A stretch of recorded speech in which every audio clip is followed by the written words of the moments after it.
Ba-ba-da-ba, ba-ba-da-ba-ba-ba-ba. Shit sandwich. What the fuck is your problem? Shut up, you freak! Thanks, I needed that. Welcome to the real world. Howdy, partner. Don't be too proud of this technological terror you've constructed. You are the leading asshole in the state. Bitch, please. Pass the Dutchie, my friends. Remember, a Jedi can feel the Force flowing through him. What were you doing when the lights went out? Birdie num-num. Lynch me for what my people have done to your people. Oh, durga, durga, durga. It's a madhouse! A madhouse! Warning, if you want your asses blown out, stay in the room. Hello and welcome to Dave and Shecky's Groovy Boob Tube Review. I am Dave. And I'm Shecky, and our podcast is all about reviewing things you can see on the boob tube, on the television, in the comfort of your own home. Yes. That's right, Dave. And this week, we once again headed to pay-per-view to find the movie we'd review. This week's movie, I'm proud to say, is Serenity.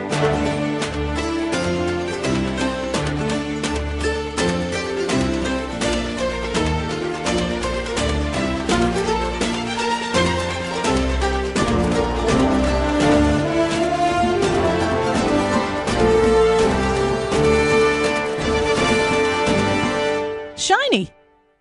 So great. This is the first time since February 2nd that we've been able to see this movie. It was on at the right time. As we've mentioned before, pay-per-view is totally dissing the Whedon by not having this movie play at 3 or 4 channels. It doesn't even have its own channel. It's on a channel with The Cave and Skeleton Key. So it's very hard for us to track down the schedule of this movie and arrange to watch it. And we've tried a few times, and it just wasn't in the cards. But this week, it was on at a good time for us.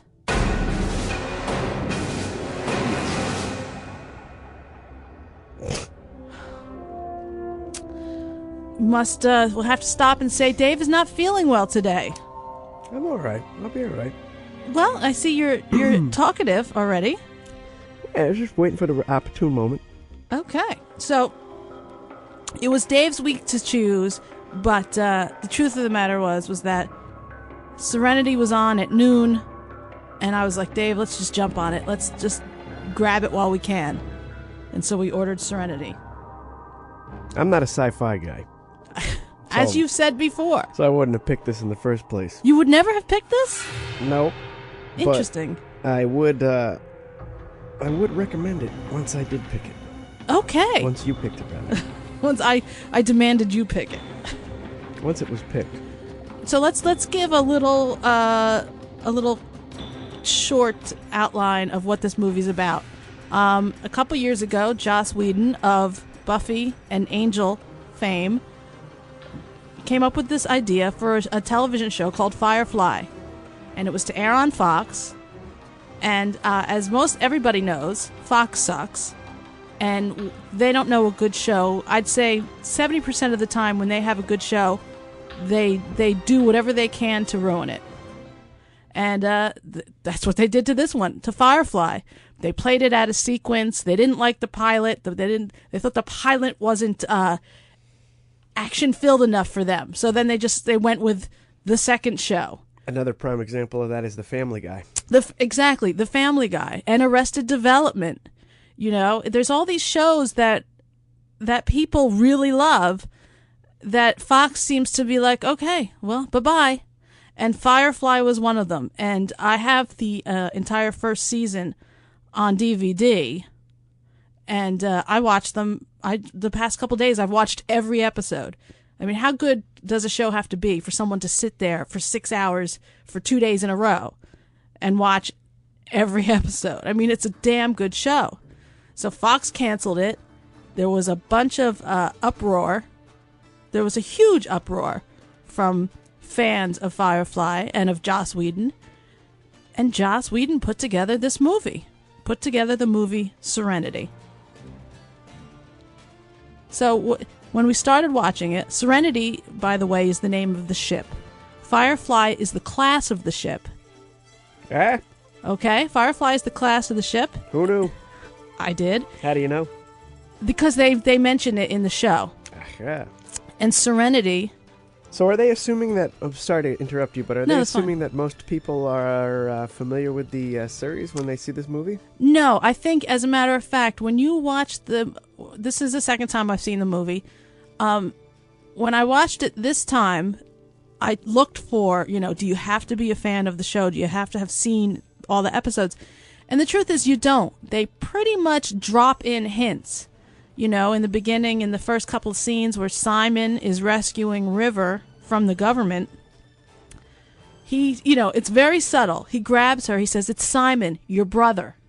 Right. So all of a sudden now you're new to these characters. I see. So little things they give you hints. Very little things. Things that were very subtle. So if you had already known who the characters were, you wouldn't be like, "Ugh, why are they telling me this?" But it's just like in little, very subtle ways. Gotcha. So well, I think you could have easily watched this movie without knowing much about the series. I mean, you seem to have enjoyed it. Is that correct? Yep, I definitely enjoyed it. Now, the one thing is, I too saw this movie because we saw it together in the theater. We did see it together in the theater. And I didn't remember almost anything about the movie.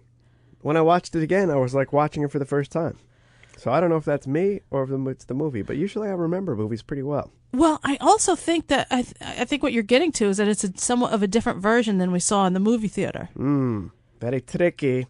I think unacceptable. I think it might be true. I don't know. I looked on the internet. I couldn't find anything that said it was a slightly different version. But both you and I remember differences in the papers. In the papers? Your paperwork is out of line. Come with me, sir. I just kind of remember other things happening or not happening, and I don't know if it got re-edited for pay-per-view or I don't know what version we saw. I thought that was kind of odd, though. There were like a few things that I got a hunch they're up to some fishy work there. You think they are? It's like anchovies over there. Well, this movie, Serenity, takes place after the series. You know what I'm saying, Dave? Right. Oh, back to what you were getting at? Yeah? Yeah. What do you mean? No, I just wasn't sure where you're going now. I'm just because about 3 minutes you threw me with the papers comment, so I'm just kind to a few minutes before that I actually interrupted you. And I think you were trying to get somewhere before that. I was thinking maybe you were back to that, like you had some kind of methodical ability to jump from 1 to 3 when skipping over 2. I don't know. I don't remember that far back. All right. But this movie, Serenity, takes place after Firefly. Not sure how long after Firefly. The last episode to air on Firefly I don't believe is the last episode of the first season. So I think a few didn't air. So the last episode of the first season just has, just kind of ends and they're going off into space. And Inara, who is the beautiful paid companion on the last episode. Private dancer. Dancer for money. She has been known to dance, I think. I'm not sure. But I cannot confirm or deny that. But she, in the last couple of episodes, actually, of Firefly, she has decided that she is going to leave the ship. So when Serenity starts, she is not on the ship. Right. She is at some sort of companion training house or something. She's essentially a female man whore. She does not take kindly to the term whore because as a companion, she picks and chooses her clients. She is a distinguished, educated man whore of the feminine essence. You will not find Inara on a street corner looking to make a quick 20. Touché. She has an appointment book. She has a screen in her shuttle, and it'll show like all the guys that want to be with her, and she gets to pick one. She says, "Okay, I don't want these other guys. I will pick him out of the many that want to be in my company." Somewhere along the line, there's probably another companion who's a little down the totem pole from her. I mean, there must be a line between Streetwalker and companion. Well, I think they... At one point, I think they refer to the ones that are not in the guild, not in the union of companions. I think they're independent workers. Ah, yes. And I think they are also referred to as whores. Ah, a whore. Because they will basically have sex with people for money and not be very picky. But the companions, and this is another time. This is in the future. Yeah. Things are a little different. Gotcha. You were mentioning last night about the way they were speaking. Yes. You had questions about the way they were speaking. Oh, yes, they were speaking. It sounded like they were talking jive for a second there. I expected an old white granny to come up and interpret it for me. I speak jive. No, it wasn't jive. You have to. It was like It was like space western. Yes, exactly. It was space western jive. It's kind of like if you were at Disneyland, it's kind of like mixing Tomorrowland with Frontierland. You have to see that 400 years ago, people didn't speak like we speak today. Gotcha. So you have to assume that 300 or 400 years into the future, people will not be speaking in the same way we're speaking today. So that's what's happened. Fair enough. They refer to this planet that we're on right now as the Earth that was. And this takes place on Earth in the future? It's not Earth. Oh, Earth, it's a bunch of different worlds all around the galaxy. That have been terraformed. Galaxy. Yes. Wait, I got this written down over here. Okay, yes. Why don't we go to your notes, Dave? Earth was overpopulated, and what they did was they formed a new solar system. Well, what else they do? They terraformed the new Earth, and they made an alliance. So they have this whole interplanetary alliance with all these different worlds, right? Well, the alliance... But there is some resistance. Right. The brown coats are the resistance. The alliance is the allied planets. What happened is that Earth, prior to the terraforming, was home to two great empires. One of them the Chinese and one of the American. So what happened as a result, that's why they speak Chinese often. Ah. Did you notice that they were speaking like once in a while? It would just had a real Blade Runner vibe. Yeah. The city was like all Asianed up. It's a definite combination of the two cultures. Those kids over there is all Asianed up. So anyway, that's why they do speak Chinese, but they don't speak, it's never dialogue that you need to hear. It's always like, instead of saying, oh shit. Was it definitely Chinese? To me, it almost had like a Japanese sort of feel. It's definitely Chinese. All right. It's definitely Chinese. Well, karaoke is Japanese, right? Or Korean. What? No, because like she gets programmed, like she gets triggered by looking at that like karaoke sort of thing that's going on there. River is River. Okay, that's why I thought it was Japanese, because it's more like a karaoke. I think is like Japanese. Well, let's just get to what the Chinese seem to have plot of the movie is. More of a rigid outlook on things. The plot of the movie is that it goes on from the series Firefly. And in the movie, it's more River and Simon centric than perhaps Firefly was. River was, as a youngster, sent away to this special school, which really wasn't a special school at all. She was where she was experimented on by the government.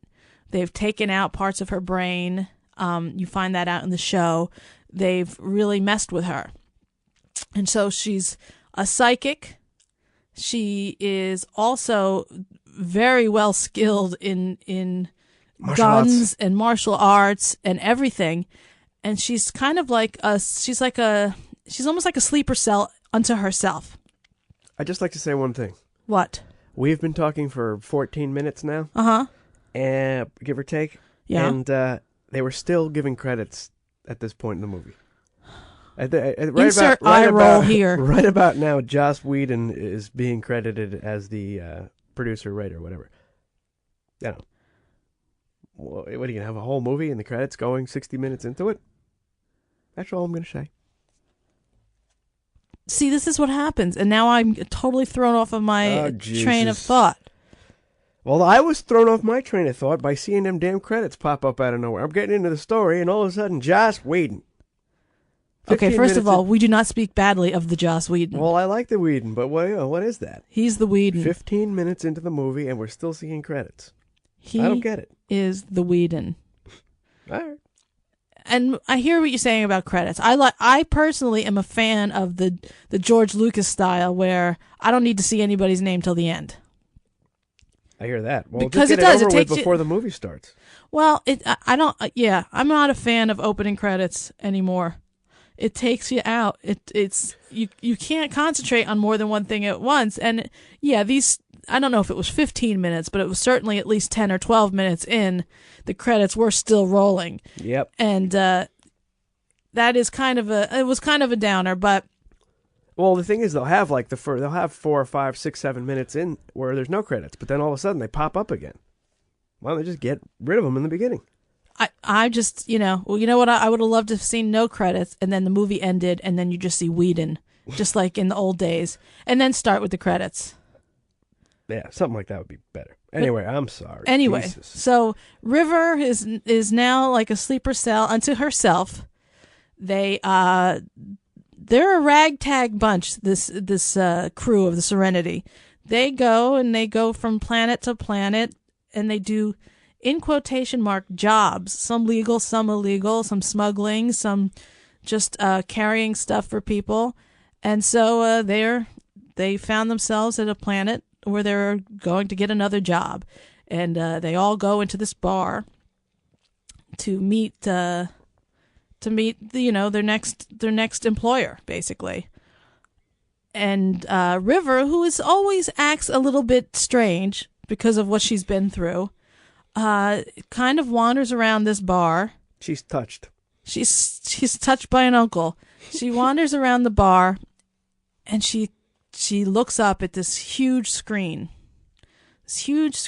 And there's stuff going on the screen, and all of a sudden, this little cartoon comes on with the word Miranda. And holy shit, does that trigger her? That is her trigger word, apparently. And she goes into action and basically beats the hell up out of everybody in the room. Yeah. And even the crew. And almost comes to the point where she kills Malcolm Reynolds, who was the captain. Mike the Plumber. Of Serenity. Dave thinks he looks like Mike the Plumber. Every movie, Dave thinks someone looks like Mike the Plumber. Insert Jeff Goldblum there. No. Oh, no. What? Come on. We need Jeff Goldblum as the head captain. No. Jeff Goldblum could have played Mr. Universe. Why? Because he's a Jew? No. I love the crew of Serenity exactly as they are. I wouldn't change all right. one of them. Let me ask you, though. What else is that guy in? Because he looks like also... Isn't he on Battlestar... isn't he on Stargate Atlantis? No. That's not the same guy? Which guy? No. The captain? No. They look exactly alike. They do not. They don't look... Stargate Atlantis? Yeah. No. The white guy with the scruffy white guy. Yeah, the lead guy. Yeah. No. Yeah? No.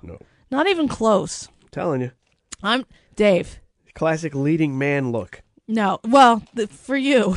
They all look like alike. Mike the Plumber to you. Every leading man looks like Mike the Plumber. Like Dave will come down, I'll be watching something, and he'll sit down on the couch, and somebody will come on the screen. Oh, is that Mike the Plumber?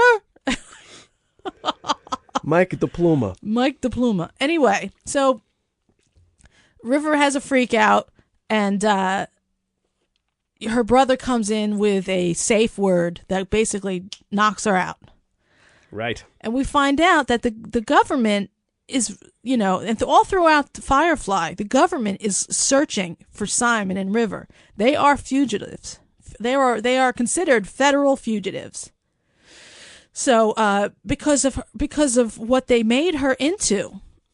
But in this movie, we find out that the other reason they're chasing them so hard, and they're coming after River and Simon, more specifically River, is because the guy who was in charge of doing all these experiments on her invited heads of state to come and observe her. And because she is a psychic, all of the heads of states, all of their secrets were exposed to her. So she has knowledge of things that she shouldn't, and has never mentioned them, but she has this stuff in her head. She's not even sure what it is she? She doesn't. She pops it out when she feels like popping it out. She's very mysterious, very enigmatic, but the government is very afraid of her, and we don't really know why so much. The government has a dirty little secret, apparently. In the series, we're not quite sure why they want her specifically, but now in this movie, they give specifics. It's the PAX, I tell you. And they send, and they send an operative, a nameless, rankless operative, with a black man with an English accent, to come after, to track her down, basically. To track down River and bring her back. Anyone out there see Rock School? There used to be a guy on Rock School who reminded me of that. You know Rock School? I don't know what Rock School is. It was like an English produced show back in the 80s where they'd teach you how to play rock music. Shut up, really? Yeah. And they'd have this really square white guy being like, okay, now let's play some funk. Finger technique for funk. He's like, shut up. Let's watch this Bootsy Collins and observe how he plays funk. You know? Are you kidding? Yep. And they had like a really generic black guy who was like really like white bread, but he had an English accent. And he was like, okay, now when you're playing a rhythmic figure applied to rock and funk. What channel was this on? Was this on like PBS? PBS, baby, Rock School. This is some classic shit. Anyway, the assassin reminded me of one of the teachers on Rock School. Well, because he was a black guy and he was very soft spoken, and he never raised his voice. He never got angry. He was also trained by the Alliance, and he also was doing what he did for the Alliance. He was like a bounty hunter, assassin. He was committed to the cause. He was committed to the cause because in his heart of hearts, he thought that the Alliance was the best way for all these planets. It was the best form of government for these planets. He thought that the Alliance was a good thing. He didn't know the dirty little secret. He didn't know, right. He didn't know a lot of the secrets, and he just assumed that there were none. So the movie is basically, the plot of the movie is that this nameless operative is chasing them and trying to get at River. And along the way, there's some adventures, and they find out. And there's also the Reavers. The Reavers are more prominent in this one. We have heard about the Reavers in the shows. Don't fear the Reaver. But the Reavers are explained to us as men who live on the edge of the planets, on the outer rim planets, who have become desperate, and they don't agree with the Alliance. They almost make them sound like they are like pirates. Yeah, but they make them sound like they are almost revolutionary, and that because they've gone against the Alliance and they're in the outer rim of planets, they have turned to raping and pillaging and killing one another and cannibalism because they're not with the Alliance. Right. They kind of make it. It's very subtle, but that's what they're trying to drive you at. That's what's wrong with the Reavers. And we find out towards the very end that's not what's wrong with the Reavers. The Reavers are not just regular people who are against the Alliance, who've gone crazy and started eating one another because they're out of favor with the Alliance. We find out that they're that way because the Alliance had been experimenting. They had terraformed a new planet, Miranda. And not only had they terraformed it, they had started pumping in a gas, kind of like a Paxil gas right? Yep, that's what they called it. But instead of Paxil, they called it Pax something else. But they were pumping in this gas form of not antidepressant, but what would you call it? It was a like a sedative, calming drug, a sedative. Yeah, they had pumped it in, and it had done the job too well. It had made the people not even want to work. They had become not even took away their will to live. Yeah, they would just not even eat. Well, no, what it was it took away basically, I got the impression that it took away their desire to be aggressive. Well, that was what they did at first. That's what happened at first, but then what eventually happened was they lost all motivation to do anything. They wouldn't even get out of their chairs to eat. So what Whedon's saying is that aggressiveness is necessary. You got to have aggression, otherwise, without it, you're all going to die. Well, what happened was aggressive man, that Whedon. These people just basically died where they stood. They died because they didn't feed themselves. They didn't take care of themselves, and they didn't seem to care. This drug that they had pumped in, the packs, had made them completely overly complacent to the point where they had no motivation, they had no ambition, they just sat there and died. That's part A of the secret.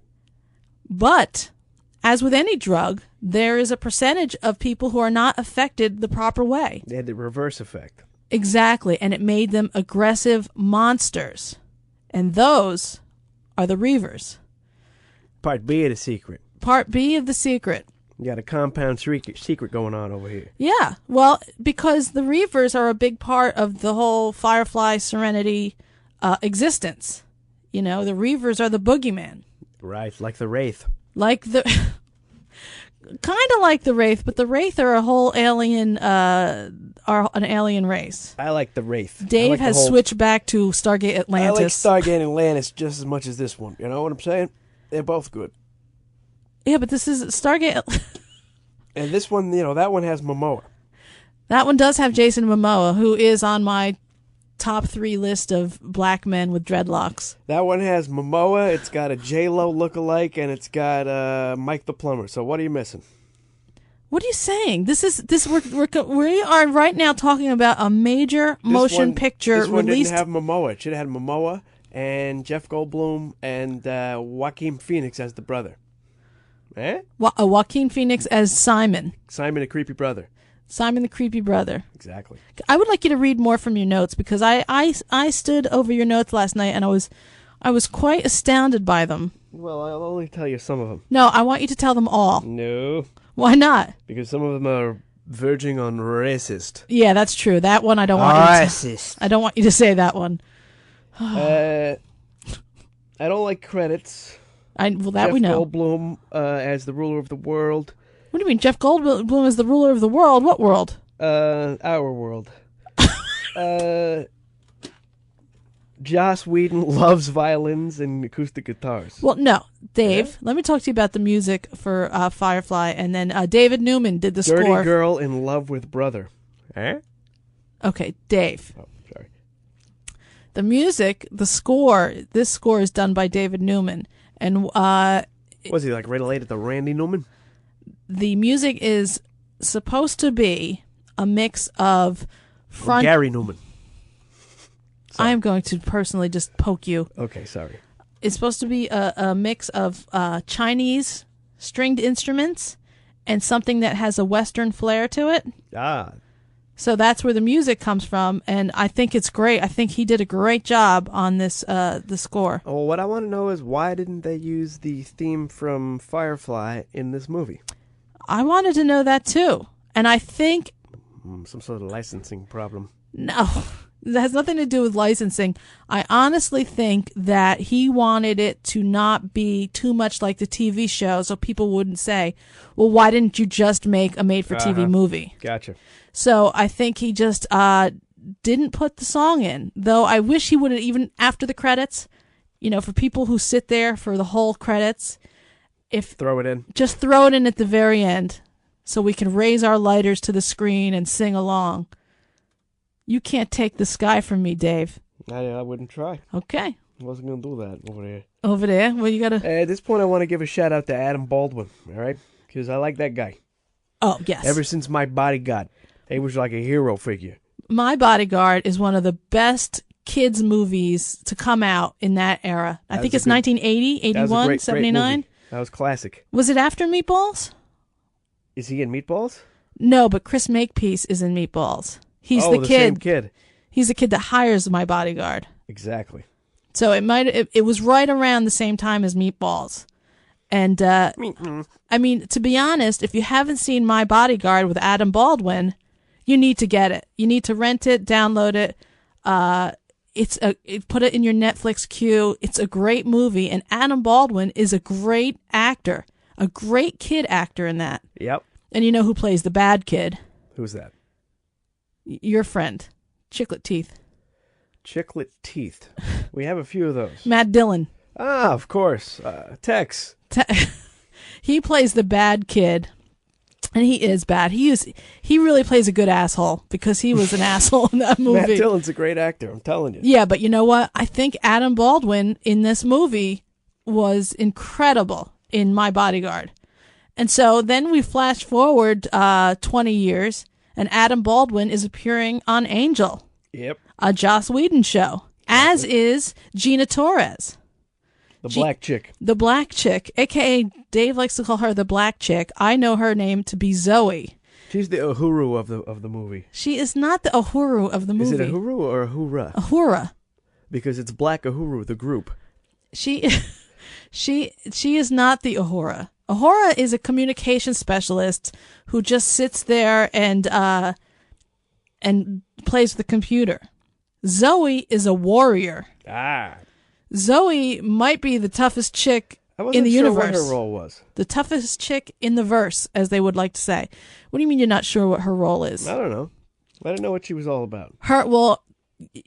She and the captain, she and Malcolm Reynolds were in the war together, fighting the Alliance. I see. They were browncoats. That's why whenever he has a conscience, he looks at her. She has stayed with him after the war, when a lot of their fellow soldiers were killed. She has stayed loyal to him. Right. And so she has been on the ship with him for 6 or 7 years. So that's where they come from. Same with Adam Baldwin's character? No. What? Adam Baldwin was a mercenary. Jane. A mercenary Sweet Jane. who they talked into joining them. They were getting robbed by Adam Baldwin and 2 other I see. thieves. He crossed over. Gotcha. He crossed over. That happens in an episode called Out of Gas, I believe. That's the episode where they reveal that. Gotcha. But what else do your notes say? Or would you like to talk more about Adam Baldwin? Because he wasn't. My notes get thin at this point. Really? Yeah. Because you were writing Fast and Furious yesterday. Yeah, but I already talked about that stuff. All right. Metal. Do you know why you wrote Metal? Yeah, because I love that Pink Floyd album, Metal. You're so retarded. And now I know what they're talking about.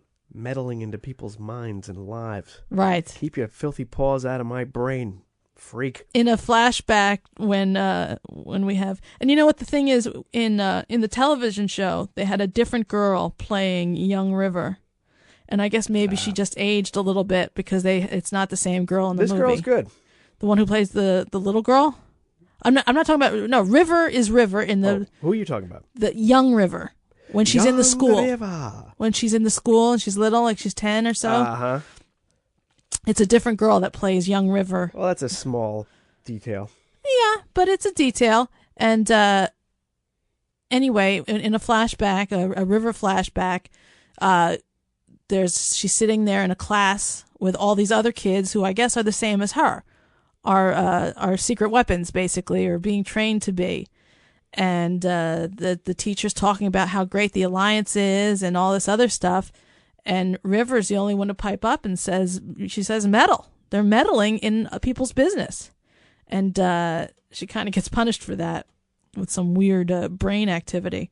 But what did you think of the movie? Other than, do you have any questions about the plot? Did anything like you were watching, because you haven't seen the show. I don't think you've seen one episode. About the plot. All I will say is that. Can you name all the people on the on the movie? Can you name all the characters? Yeah, I could name them. Okay. But I'm not going to. Yes, you are. No. There's 9 main characters, other than the nameless operative. There's 9 members of the Serenity crew.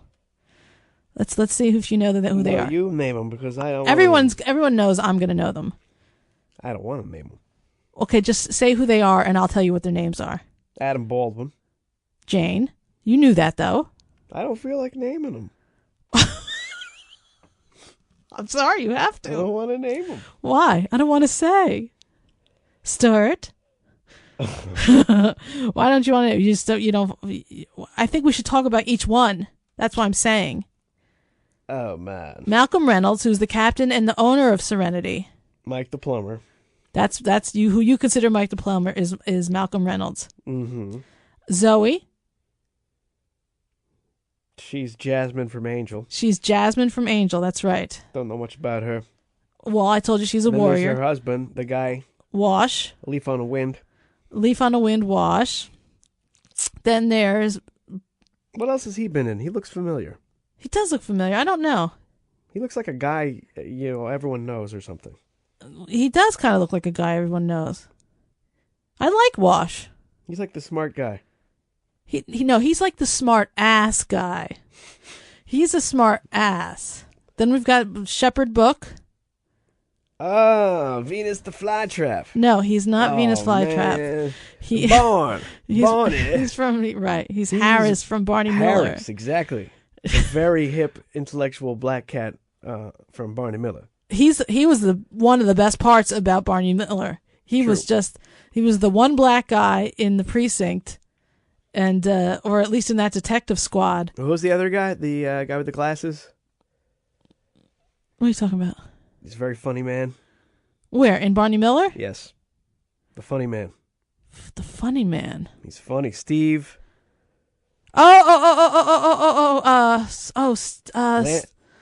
Landsberg? Landsberg? Yeah, I think so. He looks like Doc from Love Boat, right? Exactly. You know what? The thing about Barney Miller is that show is actually not as good as everyone in it. Like, each person in the show was better than the actual show. Like, if you go back and watch that show, it's not even that good. Yeah, but what's the guy who brings in the pot brownies? Fish? No, not Fish. The other guy, the Asian guy, who brings in the pot brownies? Jack Wu? Is he the one who brings in the brownies? The pot brownies? So. And they all eat them? That's a classic episode. I kind of remember it. Oh, that's the classic episode. Abe Vigoda, that's a great cast. That's an ingenious cast. Ron Carey. Wojciechowicz. Exactly. The whole thing is ingenious. Gale, what is his name? Gale something. remember. Max Gale. Yeah.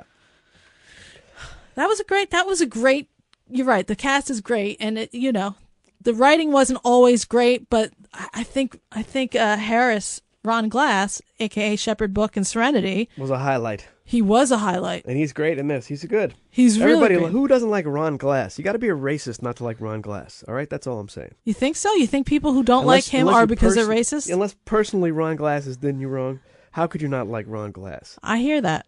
And he has not personally done anything wrong to me. Exactly. So we have River and Simon. Right. The brother and sister who are what really this whole adventure is about. Just a little too close, if you ask me. He is very protective of her. I know you're trying to suggest that perhaps there's something filthy going on there. Well, I don't know what goes on, but it's not exactly normal. I'll say that, yes? Then there's Kaylee. The dirty girl. Dave likes to refer to her as the dirty girl. The dirty girl with a use for batteries. That is very obscene. She is dirty, but he doesn't mean she's dirty like porn dirty. He just means her face is dirty. But then she's dirty because she has that whole battery thing. Well, you know what it is? It's that she's so sweet and innocent looking that... she's dirty. What do you... Now, which way do you mean she's dirty now? I don't know. Oh, God. And Inara. The whoa. She's not a whore. You're a whoa. She's not. She's a companion. Now, have I named everybody? Because now I think you might have been throwing me off. Inara, Simon, River, Zoey, Wash, Malcolm, Shepherd Book. Oh, shit. How many is that? Inara. There's 9 people on Serenity.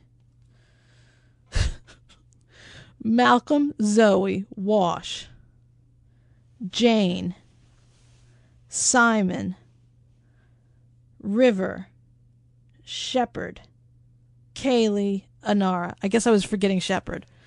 I don't know that you're forgetting Shabbat because I recall you was saying it, but anyway, okay. You are into this show. I like the show a lot, and like I said, I just sat there for 2 days in a row and watched, I guess, 15 hours of Firefly prior to seeing the movie, just because I wanted to be fresh in my mind what the differences were, what loose ends had been tied up, what hadn't. And one of the things that they didn't touch on, and in the story in the series, they kind of allude to Shepard maybe not really being a Shepard. There's a few episodes where he gets shot at, and the Alliance comes and he shows them a special ID card, and they all of a sudden everybody's tight-lipped and they take care of him right away, and there's no questions asked. And then in one of the later episodes, a bounty hunter comes looking for River, and the guy, Malcolm, says to the bounty hunter, I think it's Malcolm, says, "You would hurt a shepherd?" And the guy looks at him and goes, "I ain't no shepherd." So there's like this weird thing, like you don't really know, is he a shepherd, is he not, what's his deal? And they don't really expand on it in the movie. I would have liked to have that straightened out for me. And do you think there's going to be a sequel? I don't think so. You don't think there's going to be a sequel? Nope. You think they killed off? And I was shocked when they killed off one person in particular. I just don't think there's going to be a sequel because I don't think there's going to be any studio backing of it. Well, there wasn't studio backing for Empire Strikes Back. This was on one channel once a day, once a month or something on pay-per-view. I know, exactly. There's so many. I don't think they're getting the backing. You think that you're actually saying you think somebody's trying to... He'll move on to another project and he'll do that. I mean, Joss Whedon's not going to be unemployed. No, God, no. I don't think this project's going to go much further. Oh. I could be completely wrong. You know what? I'm hoping in my heart of hearts, that you are completely wrong. I understand. Do you? You like the show. I love it. It's a great show. I thought it was a great movie. What was the best part of the movie for you? I don't like movies where I feel like defenseless. Where I see opportunities for the victim to get out of it when they don't get out of it. I'm like, well, what is that? I don't like that. So I like in this movie how Mike the Plumber, Malcolm Reynolds, is, I like how he, doesn't always think out the consequences. He just acts. I like how he acts. I liked how he just shot the assassin cat when the guy says, "I'm unarmed," and then a second later he shoots him. Right. Well, he should have shot him in the head, of course, but he shot him in the body armor, but he did shoot him. I like that. I don't like to be smarter than the character in the movie. So, okay, I understand what you're saying. It's like the people running through the woods when the monster's chasing them. It's how they trip. Yeah, if it's a woman, they always trip. To this day, they trip. Did the woman trip in this one? I wouldn't put it past them. No. I saw something recently where a woman tripped. Oh, it was Stargate Atlantis. There you go. One of those women was tripping, baby. See, but yet you like Stargate Atlantis. I do. Well, it's classic. A woman's always going to fall. They're the weaker sex. That's what they wanted to let you know. Well, what was the worst part of the movie for you? Not that I believe that. I'm just, What was the worst part of the movie with you? Going on. The worst part of the movie was... what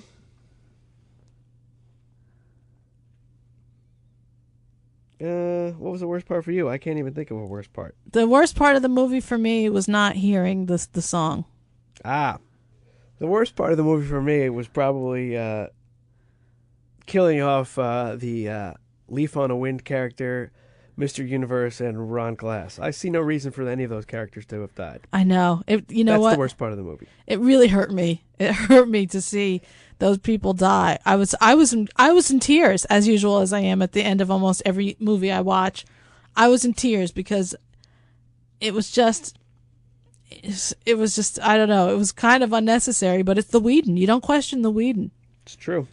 If you question the Whedon, then you're not a fan. The only other thing that was bad about this was that they should have had David Boreanaz come in as some sort of cameo. You would have liked to see David Boreanaz? Yeah, I think that David Boreanaz, I don't think he's very good in that Bones. I don't like Bones. Wait a right? second. Bones sucks. Bones does not suck because of Dave Bananas. No, he sucks because Bones sucks, and the writing sucks, and it's not Joss Whedon. And I think Boreanaz had a little thing going that Joss Whedon could work with. I think Joss Whedon needs to work more with Dave Boreanaz and less with Mike the Plumber. Wait a second. Dave Boreanaz should be the Mal character. Eh? No, that's not nice to say. You're not being very nice, Dave. Whoa! I just think that David Boreanaz is, he's got a certain caveman brow that applies itself to that sort of role. You know what I think should happen? I think the Whedon should come together with an Angel movie. There you go. Because that last episode of Angel was just like, no, I need more. I think the worst part about Angel is the name Angel. Well, that was his name. That's his name. I understand, but that was his because people who are watching, no one's going to want to admit that they like that show because who watches Dave. Angel? Dave, I'm watching Angel. Dave, Dave should have been called Vampire Killer. I want to fuck your ass up. That Dave, kind of thing. What? Everybody who watched Buffy, another problem. Ugh, with the name Buffy. How can a man watch Buffy the Vampire Slayer and not be considered a pedophile? No. Not happening. Many men and women and children love Buffy the Vampire Slayer. I didn't watch it because of that title. I never watched Buffy. I only watched Angel because you started watching. I was like, oh, this is pretty good. But the titles throw me off. I didn't see Mystic River because I thought it was a sequel to Mystic Pizza. Okay. You know what I'm saying? Let's not confuse the audience. On a scale from 1 to 10, Dave. I'm going to give this a 7. So you liked it as much as the animal? It's not.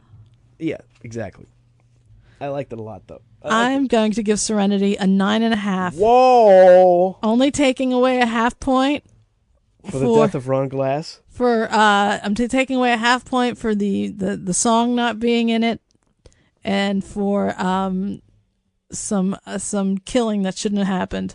But that's, like I said, I can't question the Whedon. All right. But I'm giving it a 9.5, and I think that is the highest I've given to any movie that we've reviewed so far. What did you give the Dogtown over there? I think I gave it a 9. All right. Wow, that's pretty impressive then. Well, yeah, that's how much I love this movie. I liked it.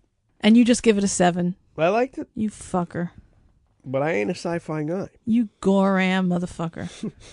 You're not a sci-fi guy. But can't you look at it from not being a sci-fi movie? Just as regular as a movie? I did. That's why I liked it. Okay. And the special effects were really great. I mean, I liked this as much as I liked Star Wars, the most recent one. Really? Yeah, I'd say it was just as good. Okay. Okay, well, that's saying something. Because you seem to like things and then you proceed to complain a lot about them. You know what I mean? It's like making Dave a big homemade dinner and him saying he likes it and then tearing it apart. No, I don't do that. I know. You want to tell people about daveandshecky.com and the wonders that await them there?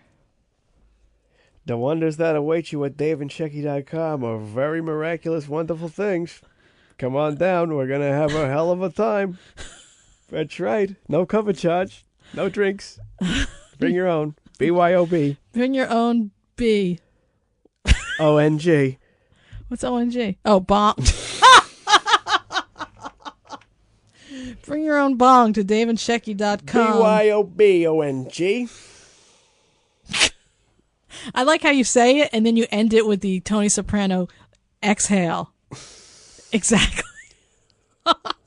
So come to daveandshecky.com, join our forums, join our conversations. Also, if you could, please head on over to Podcast Alley and vote for us. We have, I think we have 3 votes for this month. Vote if you can. Vote if you can. Vote often, vote early. Actually, you're only allowed to vote once a month.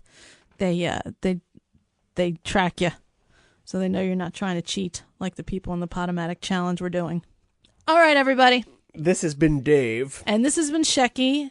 And you've been listening to Dave and Shecky's Groovy Boop Dub Review. See you next week. Bye. Grr. Arg.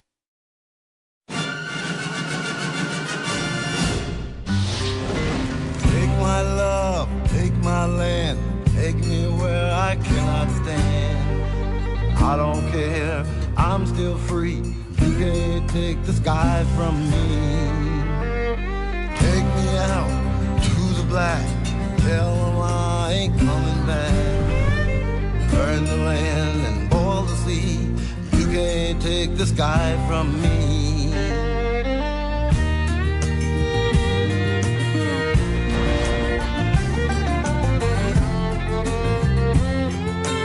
There's no place I can be since I found serenity.